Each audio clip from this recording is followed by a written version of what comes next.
Hey everybody, and welcome to another JASP video.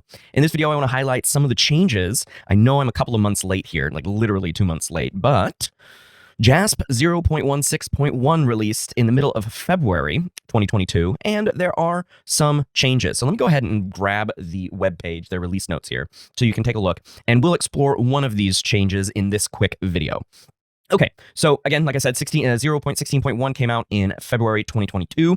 They added French as a language. However, it is incomplete. So if you know French, you might want to give the developers a hand in translations. I'm sure they love the additional help. Today, we are going to go through the repeated measures Anova post-hoc tests. So we'll do an RM example in this video. And we'll go through the effect size calculations through those post-hoc tests to see what kind of changes that were made, because based on these tickets, effect size now computes with EM means, which is a input from the data. So allows effect sizes for interactions and confidence intervals, which is great. For you machine learning folks, machine learning has some new analyses for their decision tree regression and classification. All sorts of things that I am not familiar with, so we are going to cut through all of that. A new module, Cochrane Meta-Analysis. So this is a Cochrane database of systematic reviews, different kind of meta-analysis. New logistic regression changes, so total percentage in confusion matrix and multicollinearity diagnostics were both added, and they improved the help file, which I hope allows people to explore logistic regression a little bit better. There's a help ticket on that one as well, or a support ticket. New changes to the Bain module. Descriptive statistics now allows you to hide and show valid and missing cases. Again, that was a support ticket request for that feature. Factor analysis allows you to do parallel analysis with either factor analysis or principal components analysis. And then the scree plot has been overhauled to be more concise. I'm excited to explore that. I don't know if I'll make a video on that, though. It'll be a pretty short video. Hey, look, the scree plot's different. New reliability changes. Most of them are Bayesian. So Bayesian unidimensional reliability, but you can do analyses for Cohen's and Fleiss's kappa. Cohen's and Fleiss's kappa. I might do a video on Cohen's and Fleiss's kappa in the near future. And then some changes to the audit module, okay, where you can do a number of things. I have not used audit, don't know what audit's all about. Improvements to about, I guess that's great. Improvements to the network graphs in the network module, and then a number of changes to the underlying code to fix some bugs. Yay, computing z-scores does not give an error anymore. Okay, so what I want to do is I want to go back up here and do a repeated measures Anova so we could do a post-hoc tests and see the changes in the effect size output. Okay, so here I've opened up the Bush-Tucker food, one-way repeated measures Anova. Now you can get to this by clicking on the hamburger menu, open data library, and it's part of the Anova data library. Comes with JASP. So you can follow along with me on this one. Now this is the .jasap file, the bugs, Bush-Tucker food. This is the .jasap file as opposed to just the data file because it gives the background and everything. So I wanted to go ahead and open that as we go through the post-hoc analyses because this is just a quick overview video. I don't want to spend too much time going through the entire thing. I have another video on how to do a one-way repeated measures Anova. I just want to explore the post-hoc tests here. So this is Bush-Tucker food. This is a fictional data from Andy Field, and it's about a set of celebrities, only about 8 or so. Let's take a look. Yeah, 8 celebrities who ate some bugs, a stick insect, a kangaroo, or bug. I notice the thing is apparently called Bush-Tucker food, but, I don't know what kind of food these things constitute. So we have a stick insect, a kangaroo testicle, a fisheye, and a witchetty grub.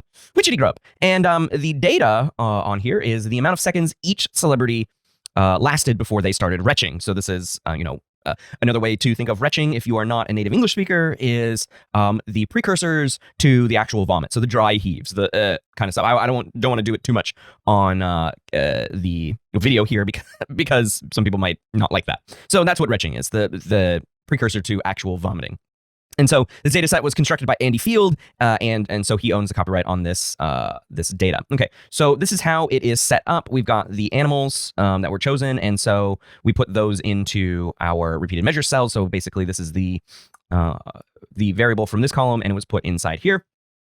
Now we are going to go ahead and grab our effects sizes. So I'm going to go ahead and get partial eta squared, and then we're going to go to post-hoc test because I don't think, well, it does appear that it is in here, okay? So I want the effect size for animal because it's in here, and then that's new. Bonferroni is the correction to the p-value, and let's go ahead and flag some significant correlations. Hooray! So Bonferroni is a correction that is on by default, but if you like Tukey, Chaffee, or Holm, you can go ahead and use that. So if we look here, the animal using no sphericity correction. Oh, I didn't get my assumption check here. No, sphericity test is there. There it is.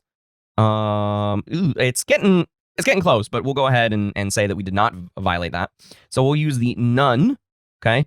And we have an F of 3.79 and a p-value of 0.026. So based on our and then, of course, JASP uses the 0.5 as their violation. I use a more conservative value than 0.05, but it's pretty close. So we're going to assume that we did. So what we're going to say here is that this is a significant result. One of these four animal foods led to longer lasting time or shorter retching time. It depends on how we want to say that. But in all actuality, like, this is a pretty big effect. 0.35 for partial eta squared is kind of huge. So let's take a look at our post-hoc tests.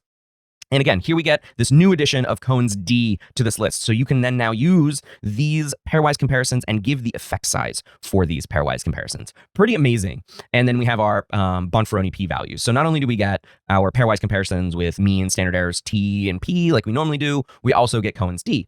And down here, we can get our confidence intervals as well, because that was added. So we get our confidence interval for Cohen's d, and we can see that these are fairly large Cohen's d 95% confidence intervals from 1.5 here or 1.6. It does include 0, so it's kind of difficult to say whether or not those effects, these massive effects, would last if we had far more than 8 people. It's hard to indicate that because of these confidence intervals, but we can dream. So if we look at this, the stick insect compared to the kangaroo testicle, let's see, mean difference is 3.8. So the stick insect people lasted longer than the kangaroo testicle. Okay. And then stick insect people lasted far longer than the fisheye. So the stick insect seems to be the least. And if we go up here, yep, people lasted the longest with the stick insect versus these other two, which is nice. Let's make sure that these are, I don't know why my scrolling's not working here. Display error bars is going to be standard errors. So they're going to be a lot smaller. There we go. Although, let's make this a little bit bigger. So there we go. So we can all see it. Yeah. So we can definitely see the effect here is quite marked for stick insect. A lot of people retched fairly quickly with this. So these are the changes in this table. And then now you can report these mean differences with Cohen's d. And you get the effect size and confidence intervals for that. And that's going to do it for this video. Changes to JASP 0.16.1. Thanks for watching. If you have any comments, suggestions, or feedback, please leave those down below. Toodly-doo.